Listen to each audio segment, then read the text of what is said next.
남성들의 성에 대한 인식과 태도에 대해 깊이 있게 이야기해 보려고 합니다.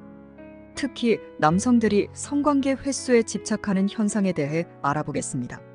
먼저 밀란 쿤데라의 소설 참을 수 없는 존재의 가벼움에 나오는 남자 주인공 이야기로 시작해 볼게요.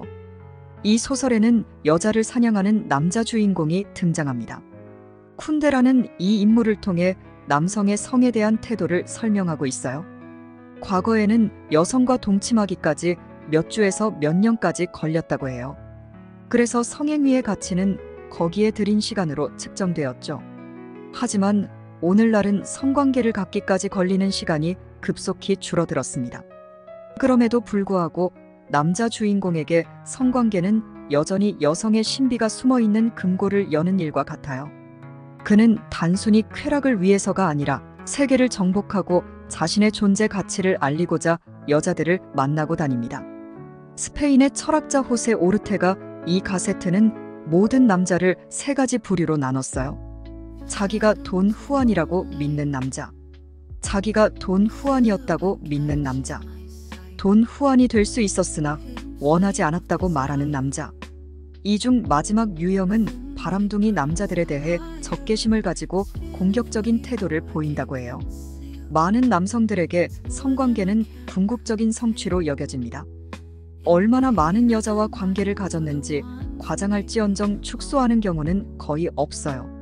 남자들 사이에서는 여자와의 관계를 수치로 측정하는 것이 오히려 자랑거리가 되곤 합니다. 남성의 뇌는 성이라는 목적에 집착하는 경향이 있어요. 성행위를 목표로 관계를 추구하는 거죠. 반면 여성들은 더 깊은 관계로 나아가기 위한 방편으로 성관계를 하는 경향이 있다고 합니다. 남성에게 성관계는 일종의 쾌거입니다. 다른 남자들을 제치고 자신이 선택받았다는 의미거든요. 많은 여성과 관계를 맺는다는 것은 자신의 능력을 인정받는 일이라고 생각해서 우쭐해지는 거예요. 이런 인식 때문에 성은 능력의 표현이자 지위의 전리품으로 여겨지고 있어요. 남성들이 여성과의 관계를 작업이라고 부르고 얼마나 진도가 나갔는지 측정하는 관행 자체가 이를 잘 보여줍니다. 역사적으로 볼 때 세계 각지의 권력자들은 여성의 숫자에 집착해왔어요.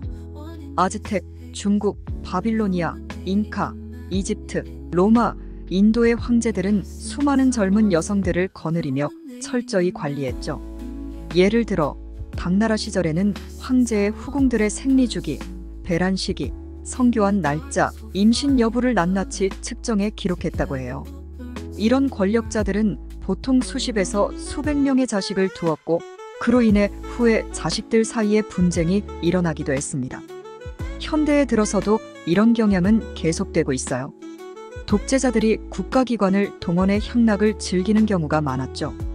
힘의 목적이 결국 성과 직결되므로 남성들은 수많은 여성과 관계를 맺으면 권력을 가진 것과 다름없다고 느끼게 됩니다. 유명인들의 경우를 살펴볼까요? 카사노바는 평생 130명의 여성과 잠자리를 했다고 회고록에 적었어요. 플레이보이를 창간한 휴 해프너는 무려 2,000명에 달하는 애인이 있었다고 말했죠. 빌 클린턴은 르윈스키에게 500명이 넘는 여성들과 잠자리했다고 털어놓았대요. 연예계의 유명인들도 마찬가지예요.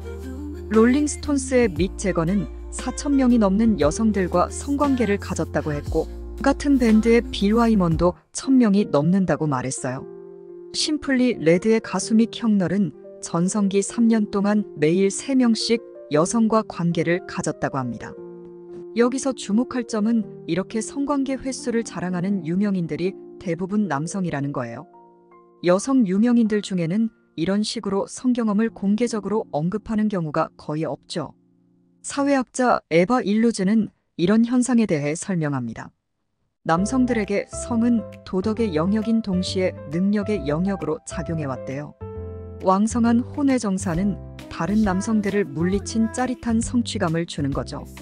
그래서 남성들은 더 많은 성관계 횟수를 통해 다른 남성들보다 우위에 있음을 확인하려고 해요.